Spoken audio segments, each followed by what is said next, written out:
Catalina of Catalina Bar and Grill at one point, now Catalina Jazz Club.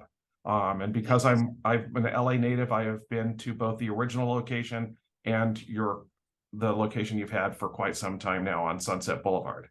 Yes. So I want to go back a little bit. About 13 years ago, you did an interview with Agenda magazine, and you were asked about favorite artists that had performed at Catalina.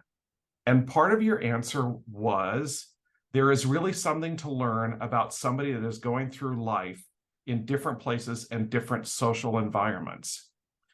You were in a different place, as any would be after those 13 years. That also included a pandemic. How has your perspective changed on life, the business of live music, and the role of live music in your own life?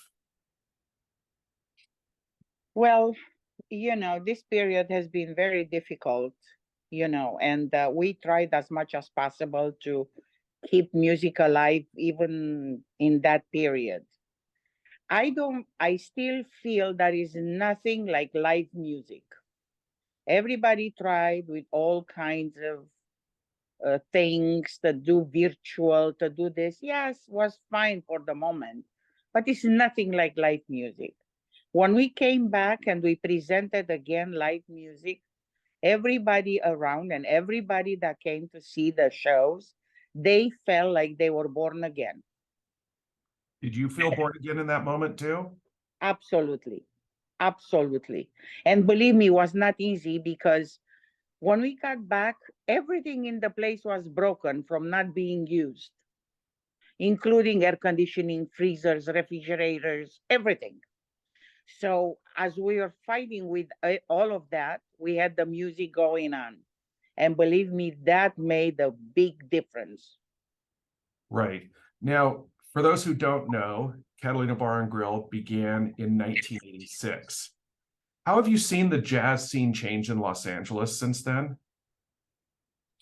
The jazz scene in Los Angeles has been having some ups and downs during all these 36 or 37 years.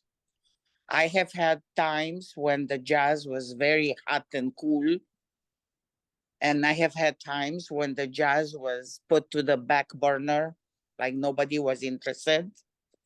Now I feel that everybody is like thirsty for live music, for jazz, because it's very rare that you do other type of live music except maybe classical or anything like that. And people come young, old, in between, and they enjoy every little bit of it. What are the changes, and adjustments you've had to make as jazz goes through these peaks and valleys in this city? Well, we had to be upgraded in the sense of publicity, such as, getting more and more and more in social media instead of the papers or magazines because people are not buying them anymore. We have had to change some, things about how the place looks, like adding screens and making it more vibrant for people to enjoy what's now and what's going to be in the future. And little details other than that, but people do love to have the good old feeling of Hollywood and a nice place to come have dinner, enjoy a bottle of wine, and hear some the best music. Did the move from Cahuenga to Sunset require a complete rethinking? Were there things that you learned in that move that you've now been able to apply for the, what is it, 20 years or so that you've been on Sunset? Yeah, we moved here in 2003, so it's exactly 20 years. I tried when we looked for this place for more than 3 years prior of finding it because we wanted to have a place which was bigger, but to resemble in some way the old place, so people wouldn't feel that they have to change everything. I designed this place because this was a warehouse before. So I designed everything to look almost like the old place. I still have people coming to today's time saying that they like better the other place, which, that was fine, but was very small. And what I tried to do is to find a place that had a lot of parking, to find a place that was safer, and a place that had good sound. And I did find it. Myself and my husband looked for it for 3 years. Right. I remember the old club because I had been there many times. Yes. And the old club to me felt more like the classic clubs in New York, or even Vine Street Bar and Grill, which was a competitor at the time, which is no longer in business. Yes. Given the peaks and valleys that we've talked about previously, have there been moments where having a larger space has been to your advantage and moments where it's been to your disadvantage? Uh, I have had a lot of moments to be to our advantage, never to our disadvantage, never.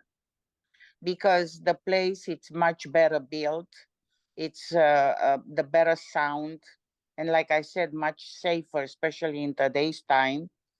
And in with today's prices, we could never afford to bring anyone in the size of the place that we had before. Fair enough. Now, what are the challenges in booking major jazz artists today? Big challenges, because especially after the pandemic, everybody, was sitting without doing anything. So when everything else opened, everybody felt that they are now on a top of a pot of gold, which maybe some was true, some was not. But we still have a lot of problem booking because of pricing. And of course, everything went up. The tickets are up. The hotel prices are up. Everything are going crazy. And of course, musicians feel, because they lost so much money, they feel that they need to recoup everything. Well, even before the pandemic, an artist like Brad Maldau or Yes, Jason Moran, they can play a week at the Village Vanguard, 2 shows a night for 5 nights. But when they come to Los Angeles, they feel the need to play Walt Disney Concert Hall or the Soraya ex- or larger venues. exactly. And I never understood. Over here, they have probably here in Los Angeles, they have more possibilities, more places to choose from. And I don't understand what the problem is. But, look now, we are almost the only place still standing. And we still have a very difficult time bringing these musicians that you mentioned because of prices. So how do you circumvent that? How do you work around that? Well, we work around it because we find them sometime on the way in a tour. So if they don't have anything else, then they will make a stop here, and or we try to do better price wise. Even that if we lose a little bit of money, it's okay. We bring them to the people.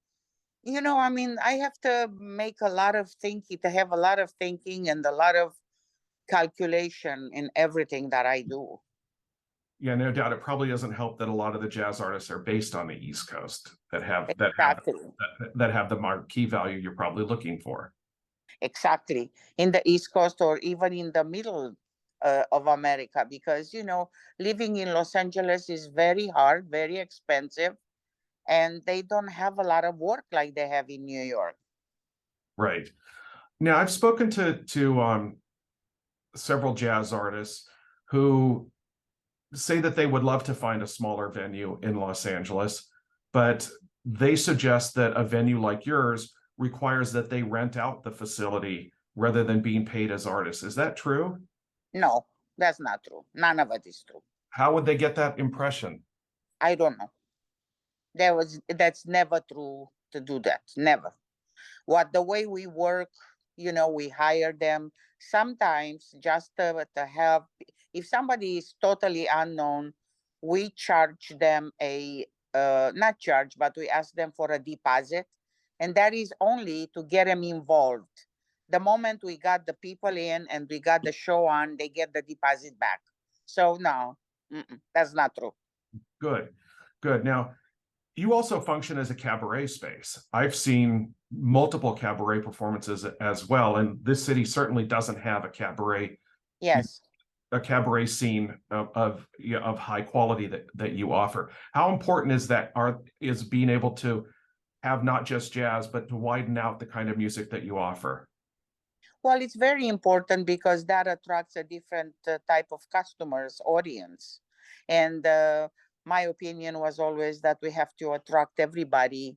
You know, we are not only for one gender. So we don't have only one kind of music for one kind of people. You know, people like different things, and I would love for them to come and try and see how it feels to come to this place. That's why I like to work with different kind of musicians. I know in the early days of the club, your dream was always to get Dizzy Gillespie there. Who is on your list of people you'd love to see perform there now? Well, my dream was, and my dream came to life, you know, when he came and performed here. You know, when I saw him on my stage here, I had to pinch myself. You know, I just couldn't believe it. You know, was like a an outside in the world, you know, experience. Well, who I would like to see, I would like to see more of the musicians I already worked with. You know, like the ones you mentioned, like Stanley Clark, like Marcus Miller to come back, and probably he will be back in October. Like I would like to see more singers like Olita Adams and let me see who else, because in between we lost a lot of them, and that was very painful. You know, especially not too long ago we lost Ahmad Jamal. So he was one of our dearest friends. When we opened this place, Ahmad Jamal was scheduled to perform for the opening, and we didn't get the permit from the health department.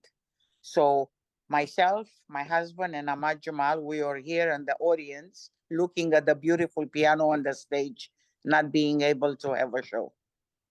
That is very unfortunate. You know, a lot of things have happened. Yes, Of course, a lot of things. but you're a survivor, aren't you? Look, I'm here. I am a total. When the pandemic hit, I said I will never come back. I didn't feel that I have any more energy.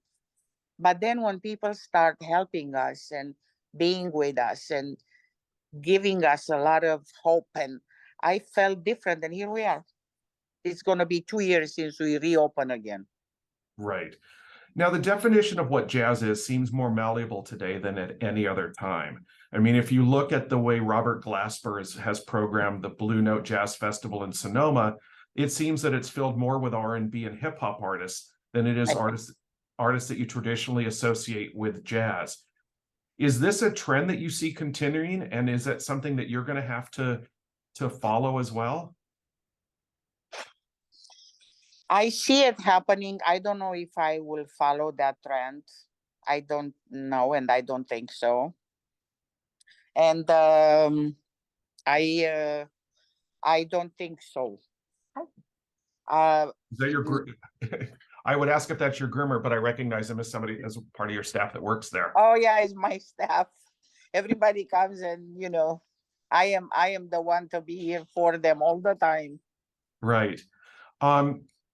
You did an interview. I was able to find an interview that you did as part of a story about Jerry Allen, and it was with the Los Angeles Times in 1992. Yes. And she was about to make her debut at Catalina. And Yes. you said she's a young talent and her music is very exciting, very appealing. And the fact Yes. that she is a woman artist is a big thing to me. Yes.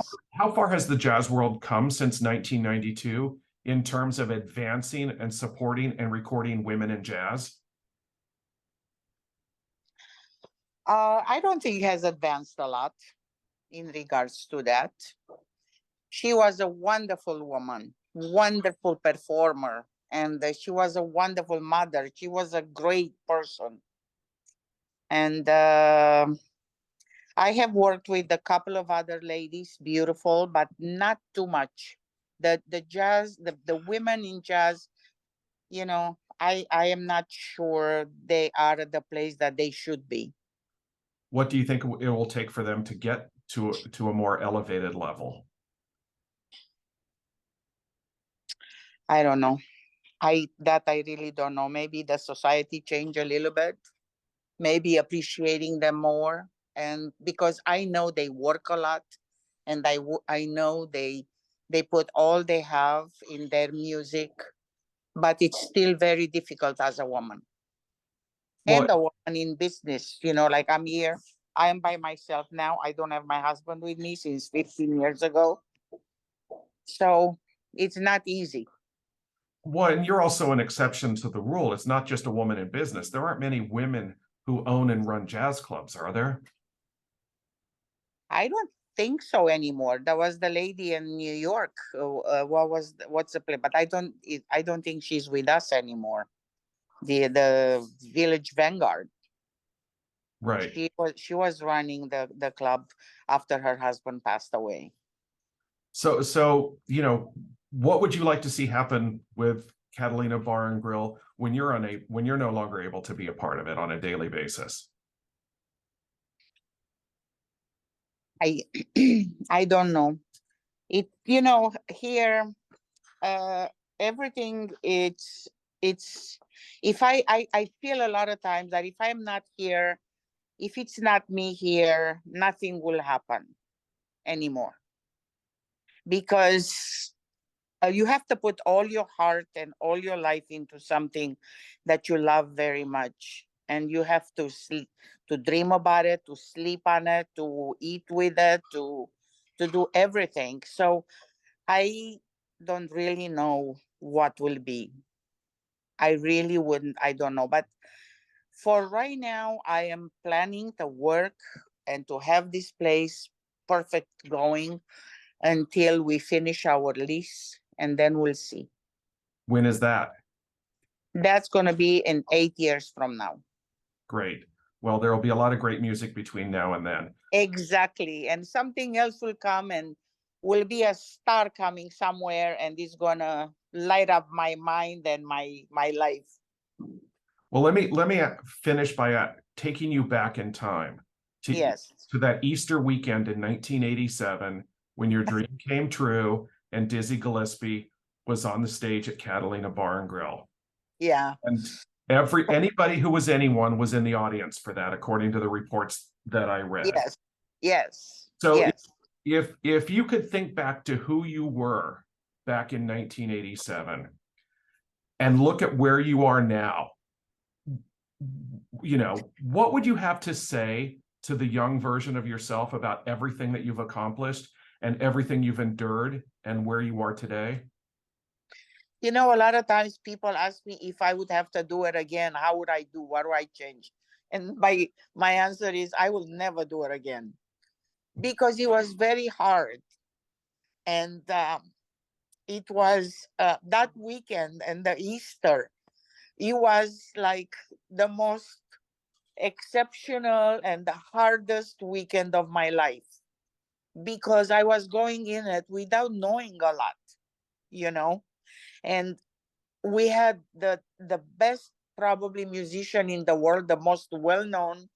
Everybody was coming to see him, and we really didn't know how to handle everything. But I was trying like so hard to make it, and I made it. But it was very difficult. And the next day, and the Easter Sunday, my husband went out and he bought a whole lamp, and we invited everybody, all the musicians, to lunch, and they had the best time of their life. That happened in that Easter weekend. And I'll tell you a little story from that time. I was sitting people at the door, and all kinds of people came in. I didn't have any idea who anybody was. And one time, one guy was a little pushy, and I put him right in his place. And then when I went to a table, they said, "Oh, can you tell Miles to join us? To join us?" I said, "Miles who?" So they said, "Miles Davis."